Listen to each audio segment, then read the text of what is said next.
Preocupado com retorno, não estou preocupado em ganhar nada, não estou preocupado em sair com vantagem nenhuma em cima de ninguém. Eu simplesmente faço. Aquilo é uma coisa natural, né, que vem de dentro.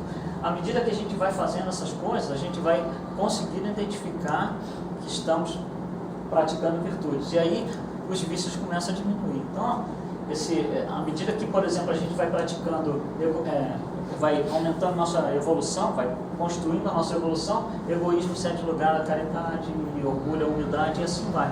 Ou seja, vamos substituindo esse monte de vícios que a gente tem baseados em quê? No egoísmo, que é o principal deles, e vamos substituindo todos por virtudes baseadas em quê? Na caridade, que é a mais importante deles. Então o objetivo é realmente a gente conseguir trabalhar vícios de forma a ignorá-los alguma hora, né? Algum dia, lá na frente, e trazer essas virtudes, fazer aflorar essas virtudes. E aí Kardec fala uma coisa muito interessante no Livro dos Espíritos, no Evangelho, né? Que é isso aqui: reconhece o verdadeiro espírita pela sua transformação moral, ou seja, nosso interesse em fazer alguma coisa em nosso próprio benefício, e pelos esforços que faz em dominar as suas más inclinações. O que são más inclinações? Um vício. Más inclinações são vícios. Então, o esforço que a gente faz de tentar abater esses vícios ou de alguma forma contorná-los é o que vai nos trazer, nos colocar no processo de evolução, no processo de aprimoramento moral.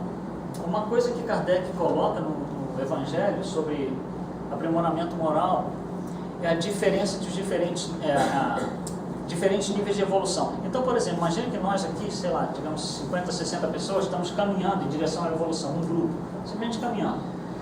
Eu estou aqui, tem pessoas na minha frente, tem pessoas atrás de mim, tem pessoas do meu lado aqui. As pessoas que estão na minha frente, o que elas representam? Elas representam aqueles dos quais eu tenho que tentar aprender alguma coisa sobre virtudes. São aqueles que já fizeram os erros que eu fiz, já deixaram e abandonaram os vícios que eu ainda tenho, né? São esses que vão nos levar para frente, né, pelas suas atitudes. São esses que eu quero, nos quais eu quero me espelhar. Aqui para trás eu tenho aqueles que estão lá para trás mesmo, que eu ainda não conseguiram chegar onde eu cheguei. Esses aqui são os que eu tenho que ajudar, esses são os que precisam de mim, esses são os que precisam da caridade, né? Então aqui eu estou procurando novas virtudes e aqui eu estou exercendo as virtudes que eu já tenho. E aqui do lado são as pessoas que estão mais ou menos na mesma faixa que a gente. Então, obviamente, a gente vai ter espíritos que estão mais avançados, que são considerados superiores, e alguns inferiores. Quando Kardec fala disso, ele fala em dois itens que são importantes para a gente. Primeiro, como lidar com a autoridade. Isso é um problema muito sério na nossa sociedade, principalmente civilização ocidental. Nós temos um monte de problema com autoridade, política, economia, etc, etc. Mas, por exemplo, é o desafio da autoridade. Como que Jesus lidava com isso? Será que ele tinha alguma autoridade? Total. Ele tinha total autoridade. E aí eu pergunto, quantos escravos ele tinha? Em quantas pessoas ele bateu? Quantas pessoas ele ignorou e deixou para trás? Em cima de quantas pessoas ele foi lá e pisou e esmagou? Nenhuma. Então, é possível exercer autoridade com moral? É, claro que é. Não estou dizendo que a gente faça aqui na nossa civilização, esse é o grande problema. O exercício da autoridade aqui, ele está atrelado a justamente tudo que Jesus não fazia. Ele está relacionado com todos os vícios, não com as virtudes, né? Então o desafio da autoridade é uma das coisas que a gente tem que entender, saber exercer corretamente, porque ao saber exercer, nós estamos deixando de exercer vícios e estamos exercendo virtudes. E a outra coisa que Kardec coloca é sobre aperfeiçoamento moral. E tem instrumentos que nos ajudam a fazer isso. Esses instrumentos nós rotulamos de inimigos. Esses inimigos não são inimigos no sentido da palavra. Na verdade, eles são aqueles que vêm nos entregar de graça, se eu fazer o mínimo esforço, eles vêm de graça nos entregar a lista de vícios que eu tenho. Então, o primeiro vem nos revelar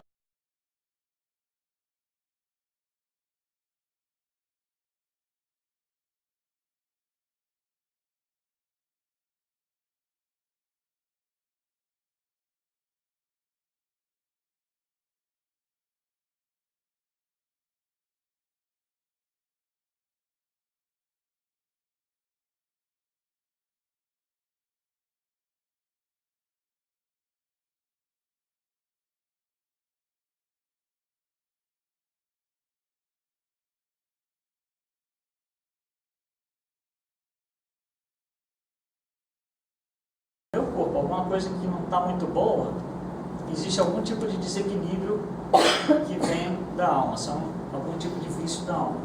E isso vai ter que ser trabalhado. Em Pensamento e Vida, Emmanuel coloca uma coisa muito interessante. Ele diz que são palavras de Emmanuel, que vai parecer que não são palavras minhas, são tiradas do texto do livro.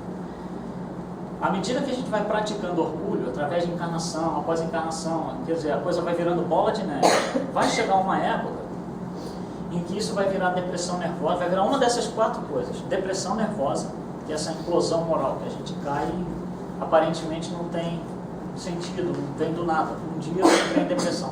Né? Ou vai dar ulceração, ou seja, já é uma coisa física, né? Estamos falando nível físico.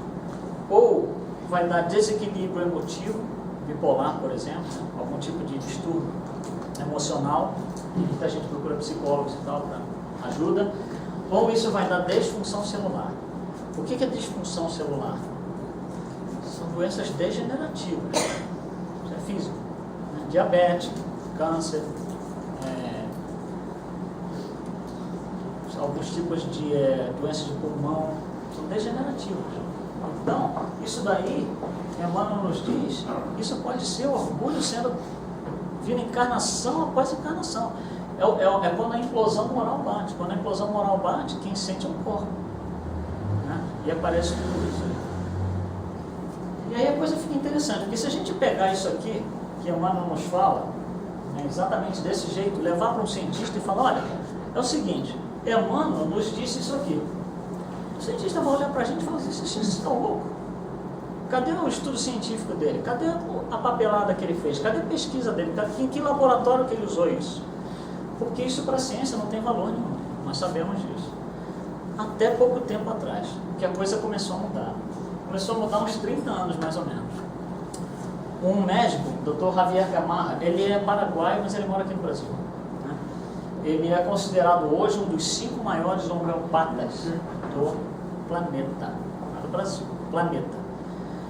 Quando a gente faz uma consulta com um médico na medicina comercial, convencional, normalmente o médico quer saber onde está a dor e faz uma prescrição médica e a gente vai embora, está todo mundo contente. Homeopatia não é assim porque eles não trabalham no corpo físico, eles trabalham no corpo energético, que seria o nosso perispírito, né, em linguagem espírita. E para que ele possa trabalhar isso, ele precisa de um histórico que não envolve só atividade física, não envolve só o corpo físico, ele precisa saber como você é, precisa saber como você age, o que você pensa. Então essas entrevistas, né, da primeira consulta de homeopatia duram 2 horas, 3 horas, às vezes até mais. Se ele conseguir acessar algum tipo de informação de vida passada, melhor ainda. É raro, mas seria melhor. Né? E o que ele descobriu? Ele tem hoje talvez uns 55 anos, não sei quantos anos ele tem, mas ele estuda isso há mais de 30 anos. Então quando ele começou a fazer esse tipo de análise, ele notou uma coisa muito interessante, que 100%, isso no início das suas pesquisas, vamos colocar aí 30 anos para trás, 100% dos pacientes que apareciam com câncer e que não tinham algum tipo de doença, algum tipo de influência física direta, por exemplo, cara drogado, LSD, pessoa que fuma demais, pessoa que bebe demais, esses não contam porque aí é atividade física direta em cima do corpo, né? Mas 100% dos outros pacientes que tinham câncer, que apresentavam câncer, tinham o mesmo ascendente, que era ódio e mágoa. Isso no início da carreira dele. Puxa, que coisa interessante, né? Estou conseguindo montar aqui um padrão, né? 100% dos pacientes que apareciam com problema renal tinham um ascendente que tem a ver com inveja. E 100% dos pacientes que apareciam com artrite tinham alguma coisa a ver com orgulho. Isso no início da carreira dele. 30 anos depois, o que acontece? Não só esse percentual continua em 100%, como a ciência começou a falar, peraí, esse cara tem alguma coisa aí que vale a pena ser investigado. E começaram a sair atrás disso. E a ciência realmente chegou a isso. Né? Hoje a ciência não conservadora, né? A ciência mais aberta, os cientistas mais abertos, realmente conseguem fazer esse relacionamento. Então, o que acontece? Todo tipo de enfermidade degenerativa, né, diabetes, câncer, todo esse tipo de coisa, depressões também, elas têm 2 causas. É uma combinação de 2